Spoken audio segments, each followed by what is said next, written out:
Hello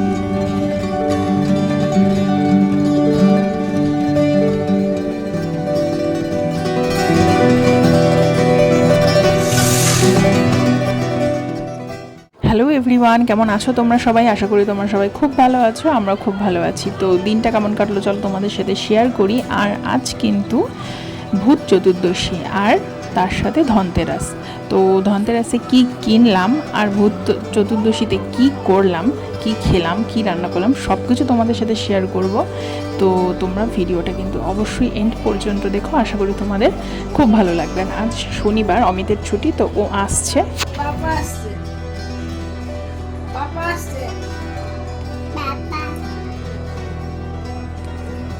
বাবা বাবা কোথায়? বাবা বাবা কোথায়? বাবা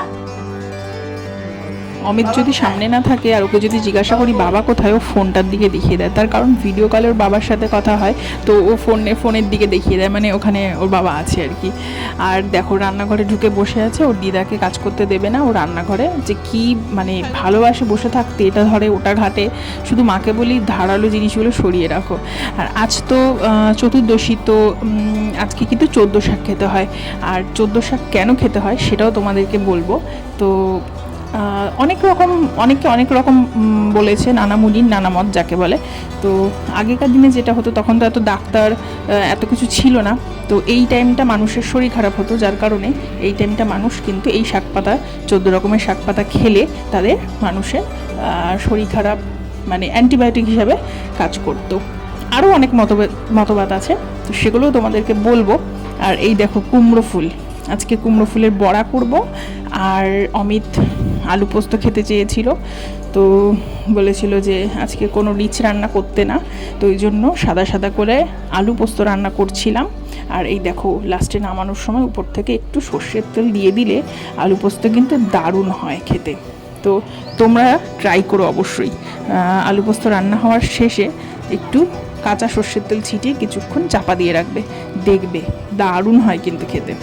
তো আলু পোস্ত রান্না করেছিলাম আর করেছিলাম ভেজ ডাল। তো আমি সবজি দিয়ে ডালটাকে সিটি মেরে রেখে দিয়েছিলাম, আর এদিকে নুন হলুদ মাখিয়ে ফুলকপিটাকে একটু ভেজে নিচ্ছি। আর এর মধ্যে দিয়েছিলাম কাজু বাদাম আর কিশমিশ। তো ফুলগুলোকে ধুয়ে নিয়েছি পরিষ্কার করে। আর এই দেখো ডালটা এখন ফোড়ন দেব। আমি দিয়ে দিলাম কাজু কিশমিশ, দিয়ে দিলাম শুকনো লঙ্কা, তেজপাতা, জিরে ফোড়ন দিয়ে দিয়েছি, একটু গরম মশলা, গোটা গরম মশলা ক্রাশ করে দিয়েছি। আর এখন ওর গাজর আর বিনস দেওয়া ডালটা, সেদ্ধ করা ডালটা দিয়ে দিলাম। আর নামানোর আগে দিয়ে দেবো গরম মশলা গুঁড়ো, একটু বেশি করে দেবো, আর দেবো ঘি, তাহলে কিন্তু ডালটা, ভেজ ডালটা খেতে হেভি লাগে। আর করেছিলাম একটা সবজি, এই সবজিটা হচ্ছে, এটাকে বলে টক তরকারি। তো আমার বাবা এই সবজিটা খেতে খুব ভালোবাসে, তো ওই জন্য এই সবজিটা মা মাঝে মাঝেই করে। আর সবজিটার নাম টক তরকারি এই কারণেই, কারণ এর মধ্যে একটু বেশি পরিমাণে কাঁচা টমেটো দিতে হয়। কাঁচা টমেটো দিলে সবজিটার একটু টক টক টাইপের হবে, একটু গ্রেভি হবে। আমি ঝোলটা শুকিয়ে নিয়েছিলাম। আর বিভিন্ন রকমের সবজি, যে সিজনারি যে সবজিগুলো থাকে বিভিন্ন রকম দিতে পারো, ফুলকপি দিয়ে হেভি লাগে। দেখো 14 শাকটা রান্না করছি, ওদিকে শুকনো লঙ্কা আর যেন কালো জিরে ফোড়ন দিয়ে 14 শাকটা কুচিয়ে ভালো করে ধুয়ে কেটে দিয়ে দিয়েছি। আর এতে দেবো একটু সামান্য নুন আর হলুদ আর সামান্য 2-4টে চিনির দানা, ব্যাস তাহলেই হয়ে যাবে। এবার কভার করে দিয়ে রান্না করে নেবো সেদ্ধ হওয়া পর্যন্ত। এর মধ্যে তো 14 রকমের শাক থাকে, তো তোমরা কি জানো এর মধ্যে কি কি রকমের শাক থাকে? চলো তোমাদেরকে বলি এর মধ্যে কি কি শাক থাকে। তো বেসিক্যালি এর মধ্যে থাকে জয়ন্তী, হিঞ্চে, শুষ্নি, গুলঞ্চ, নিম, সর্ষে, বেতো, পলতা, কালকাসুন্দে, তারপর সাঞ্চে, শৌলভ, কেউ, ভাটপাতা, ওল। তো এই 14 রকমের শাক থেকে, জানি না দোকানদার সব রকম দিয়েছে কিনা আদৌ, একটা প্যাকেট করেই আর কি বিক্রি হয়। তো বাবা সেরকমই নিয়ে এসেছিলো। আর বাবানের সাথে একটুখানি দুষ্টুমি করছিলাম, কেননা এখন ওকে রেখে যাব হচ্ছে একটা জিনিস কিনতে। তো ধনতেরাসে কিছু একটা কিনতে হয়, সোনার জিনিস বা রূপোর জিনিস বা যে যেরকম পারে সেরকম একটা কিছু কিনতে হয় নতুন কিছু বাড়িতে। তো সেটাই কিনতে যাব, ওকে রেখে যাব। আর যাব বেশি কোথাও, দূরে কোথাও না, আমার নিজেরই বাবার দোকানে। তো চলো তোমাদেরকে বাবার দোকানে নিয়ে যাই, আর বাবার দোকানটাও একটু তোমাদেরকে দেখাই। যে বেসিক্যালি বাবার হচ্ছে সোনার দোকান, তো সেখানে সোনার জিনিস বাবা অর্ডার নেয়, বানানো হয়, আর রূপোরও জিনিস বানানো হয়, প্লাস সিহরিরও আমাদের মেম্বারশিপ নেওয়া আছে, বাবা সিহরিরও জিনিসপত্র গয়না বিক্রি করে, অর্নামেন্টস। তো চলো যাই, আর কি কেনা যায় দেখি। ওট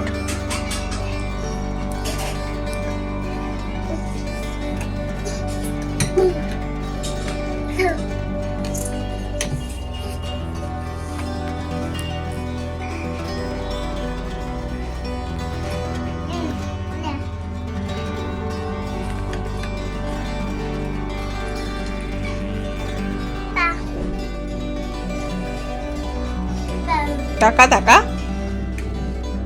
টাকা, একবার টাকা, একবার টাকা। Very good.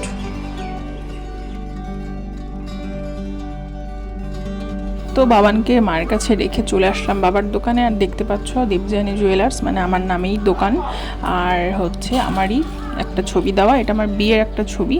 তো চলে আসলাম, এবার তোমাদেরকে দেখাই বাবার দোকানটা।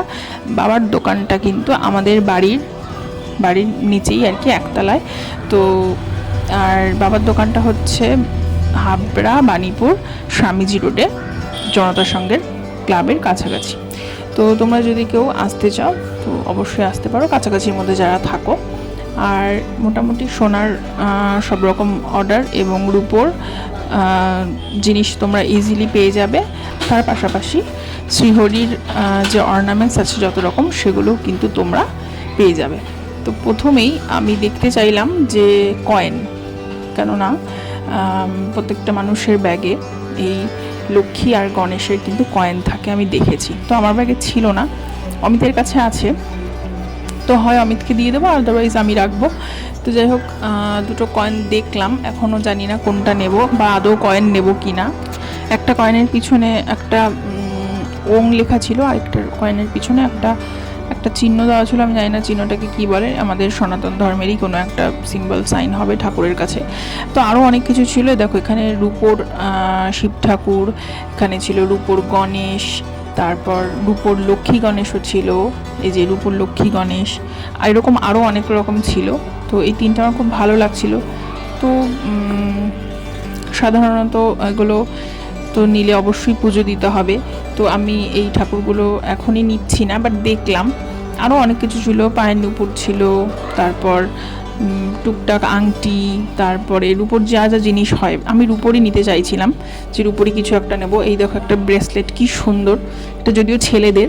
তো অমিতের আছে ব্রেসলেট, সোনার ব্রেসলেট আছে, কিন্তু সবসময় পরার জন্য রূপোর ব্রেসলেট চাইলে মানে পড়তে পারে, কিন্তু আমি যদিও কিনিনি, এটা দেখছিলাম, যদিও পরে ও পড়তে চায় না সাধারণত খুব একটা, খুব মানে জ্বালাতন করে আমাকে এইসব বিষয়ে। তো আরও অনেক কিছু ছিল, দেখো ঠাকুরের সুন্দর সুন্দর মুকুট ছিল, বিভিন্ন সাইজের, খুব সুন্দর মুকুটগুলো ছিল, দারুণ, কিন্তু একদম আধুনিক ডিজাইন যাকে বলে। তো খুব ভালো লাগছিল। তো ফাইনালি একটা জিনিস কিনেছি বাবার কাছ থেকে, কিনে নিয়ে দেন চলে গেলাম উপরে, মানে ঘরে। চলো এবার তোমাদেরকে দেখাই কি নিয়েছি। এই দেখো, এই কয়েনটা আমি নিয়েছি, এই কয়েনটা আমার খুব পছন্দ হয়েছে, মানে প্রথমে এটাই দেখেছি, ওই জন্য না আমার কেন জানি না এটাই মনে প্রথমে ধরে গেছে। দেখো কি সুন্দর, লক্ষ্মী গণেশ সামনে, পিছনে একটা সুন্দর একটা সাইন করা, আমি জানি না সাইনটাকে কি সাইন বলে, তোমাদের যদি জানা থাকে তোমরা কিন্তু কমেন্ট করে প্লিজ জানিও। আর তারপর দেখি বাবা দুজনে মিলে এইসব করছে, খেলছে, লাফালাফি, ঝাপাঝাপি।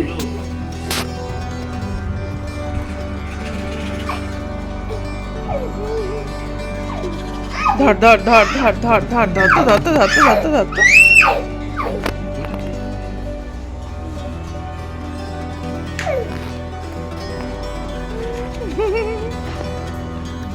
আর অমিত গেছিল হায়দ্রাবাদ অফিসের কাজের জন্য, তো ও এয়ারপোর্ট থেকে এই ওসমানিয়া বিস্কুটটা এনেছে। এই বিস্কিটগুলো মানে ভীষণই ফেমাস, ভীষণই নাম করা ওখানে।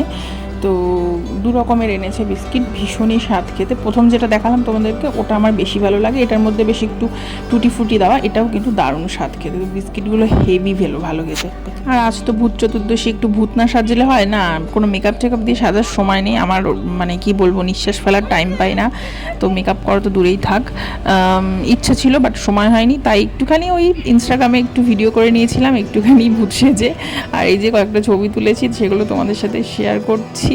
দেন স্নান টান করে খেতে বসে গেলাম। এই দেখো কুমড়ো ফুলের বড়াগুলো, আমার আর ভিডিও করা হয়নি কারণ মা ভাই ভেজেছিল, আমি অন্য কাজবাজ করছিলাম, ওই জন্য ভিডিও করতে পারিনি। আর ডাল ছিল, আলু পোস্ত, পাঁপড় ভাজা, দই মিষ্টি ছিল। তো সবাই মিলে খেতে বসে গেলাম। ও 14 শাকটা তোমাদের দেখা নেই, দেখো 14 শাকটা খেতে কিন্তু বেশ ভালোই লাগছিল। তো এইসব খাওয়া দাওয়া করে দেন এই দেখো খেতে বসেছি। আর এই সময় আমার ছেলে কি করছে, রান্নাঘরে গিয়ে ও এটা নিয়ে ভুগাড়ি বানিয়েছে। চালা পিরিটারে গাড়ি বানাইছে। এটা কি তোমার ভুগাড়ি? এটা কি তোমার ভুগাড়ি? এটা তোমার ভুগাড়ি? খাওয়া দাওয়ার পর একটু রেস্ট করে দেন সন্ধ্যাবেলা ফুচকা কাকুকে দাঁড় করালাম আর খেয়ে নিলাম ফুচকা। আর তার সাথে চুরমুর ছিল, আমি চুরমুর খেয়েছে। আর ফুচকাটা কিন্তু দারুণ হয় ওই কাকুর। এই কাকু আমার বিয়েতে ফুচকার স্টল ওনাকে দিয়ে করিয়েছিলাম, দারুণ করেছিল। আর কি হয়েছে, ফুচকা খেতে খেতে মাঝপথে মনে পড়েছে যে মা ভিডিও করা হয়নি, তো অনেকগুলো ফুচকা খাওয়া হয়ে গেছিলো। তারপর বোন আর আমি মিলে ভিডিও করলাম, মানে বোন ছিল তো, আর অমিত খাচ্ছিল, বড় বোন আর আমি খাচ্ছিলাম, ছোটো বোনের একটু শরীরটা খারাপ তো ওই জন্য রেস্ট করছিল, ভাই ছিল না বাড়িতে।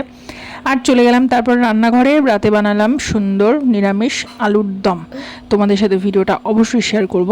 আর ছিল দুপুরে ডাল ছিল, আর ছিল রুটি।